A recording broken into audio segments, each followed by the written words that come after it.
Hey, good morning. Hope you're doing well. It is Wednesday, the 29th of May. I was going to say, Bitcoin prices, I can't remember now. I did look earlier. What was it? 67 roughly. Again, it's not doing a great deal, guys. It's just in a bit of a consolidation phase, up and down between a range. And today I got my $1 a day sats. Got 1,829 sats, which is good. Again, every day I do it, and every day I keep stacking those sats. It's really just a quick one for you guys who are new to the show. I do this $1 a day challenge, where I'm dollar cost averaging every single day, and documenting this for you guys to look back in the next 10 years and see how it pans out. And I suspect it's going to pan out significantly well.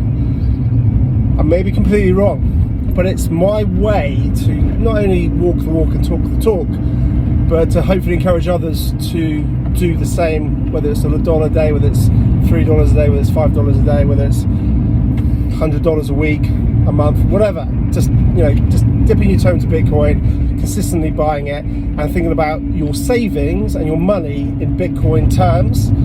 So it's all about every month having more Bitcoin, having more sats than you had last month. Every month, consistently, you're always accumulating, no matter what the market's doing, whether it's a bear market, whether it's a bull market. Every single day, every single week, every single month, every single year, you have more Bitcoin than you had previously. And for me, that part of my portfolio, dollar cost averaging, is something I'm never ever going to touch. And I'm going to have another part where I'm going to be looking to play the 4-year cycles. The video is not about the 4-year cycles and how I'm going to play it. This video is about something which really struck me when I heard it, and it sort of falls into the whole stacking sats consistently. And I've talked about it before in terms of whenever I watch the historical Bitcoin videos, when you watch the guys who are mining Bitcoin, and they were like mining 30 a day, 50 a day, 80 a day Bitcoin, and with these regular computers, and it's just mind-blowing. It truly is. I'll try and find the video that I'm referring to and put a link in the description. Apologies if I don't. I do all these videos as a one take, in between my sort of my errands and my whatever I'm doing. So I try to do it efficiently and quickly, to share value within my day.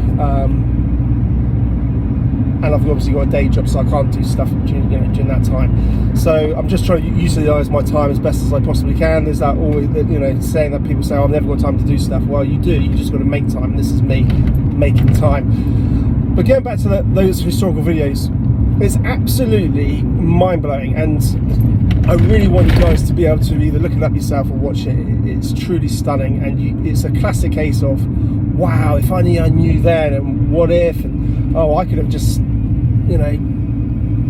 had a little computer mining Bitcoin easily. Now, what was interesting, I saw a video which I believe from memory, again, this is all one take, guys, so I might be slightly wrong. Michael Saylor did a talk, I think it was the end of last year, 2023. And he said, it is now, today, just listen to this number, 50 trillion, that's 50 trillion times harder to mine Bitcoin today as it was from the beginning. Just let that sink in. It is now 50 trillion times harder to mine Bitcoin than it was at the beginning. So when I look back at those videos, and you think, wow, could I do the mining now? Not with your home computer, you can't.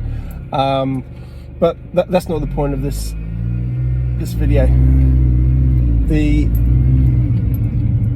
The point is, and I'll talk about Sailor in a minute actually, because it's again important. Now, the question you got to ask yourself is, in 15 years, it goes from not a lot of difficulty to 50 trillion times harder.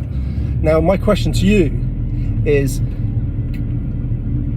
there going to be a similar, and I think there will be, I think there's going to be a similar pattern to how much harder it is to accumulate sats.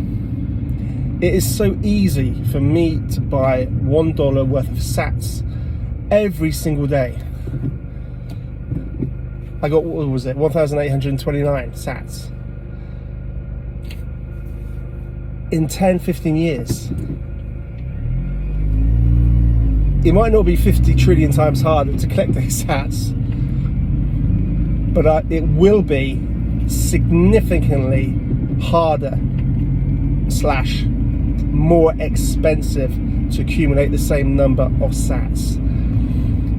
Without a shadow of a doubt, people will be talking about accumulating sats, not Bitcoin. People won't be wanting to sell their Bitcoins.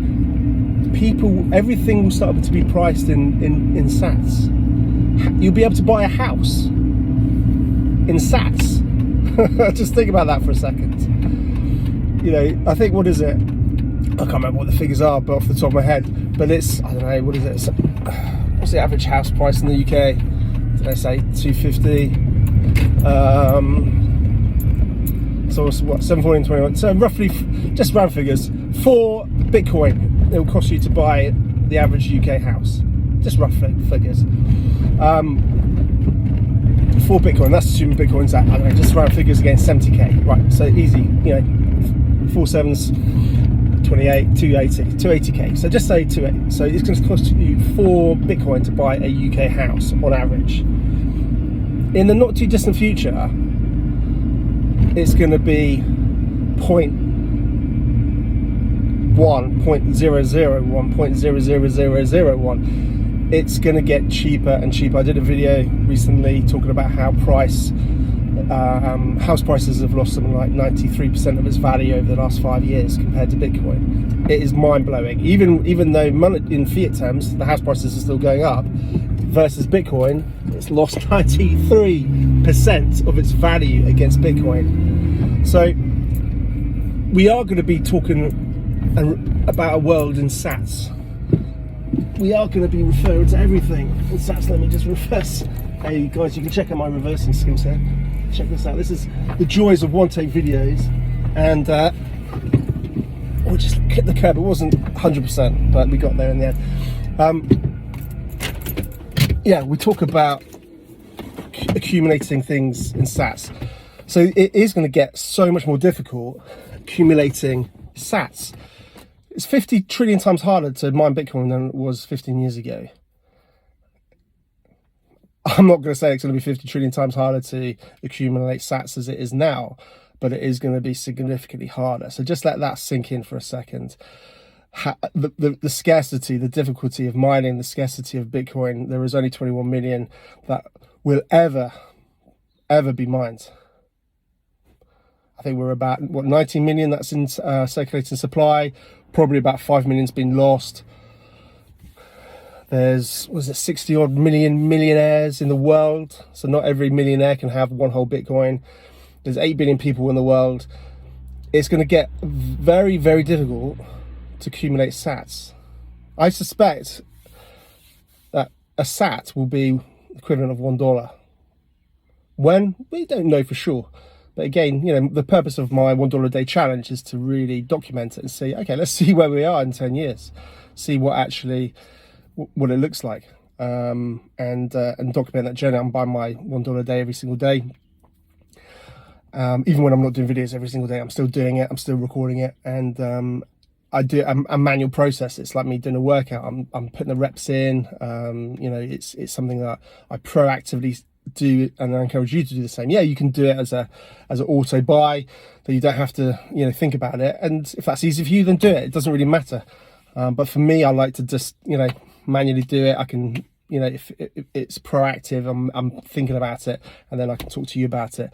Now, what's another thing I just wanted to mention was Michael Saylor. Now, Michael Saylor talked about Bitcoin is 50 trillion times harder to mine than it was at the beginning, and that's only in 15 years.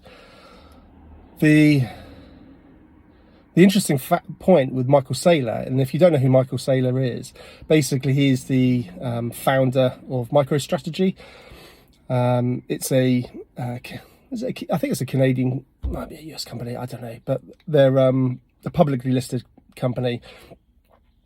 And he was basically, long story short, they now buy Bitcoin and put it on their balance sheet as a publicly traded company. So they're one of the first companies to publicly do that. And Michael Saylor is a massive advocate, massive cheerleader for Bitcoin. He's all over, very prominent in the Bitcoin space. But what's interesting, guys, and this is, again, for you who maybe you're just toying with the idea, you're thinking about it, you haven't sort of pulled the trigger of buying Bitcoin, but Michael Saylor he was a skeptic of Bitcoin right at the beginning. So he's gone from being a skeptic and not a believer in Bitcoin to being absolutely 100% speaking the gospel of Bitcoin. I don't know how, he is the Bitcoin guy in the corporate world, effectively. So, he's gone a full circle. And I think that's the other point, is it takes people a while to hear about it, understand it, learn about it, and before actually pulling the trigger. And I would just encourage you to, if you are thinking about it and you haven't pulled the trigger yet, keep doing your research, keep watching videos from Michael Saylor. He's a great orator. He'll explain it far better than I possibly could.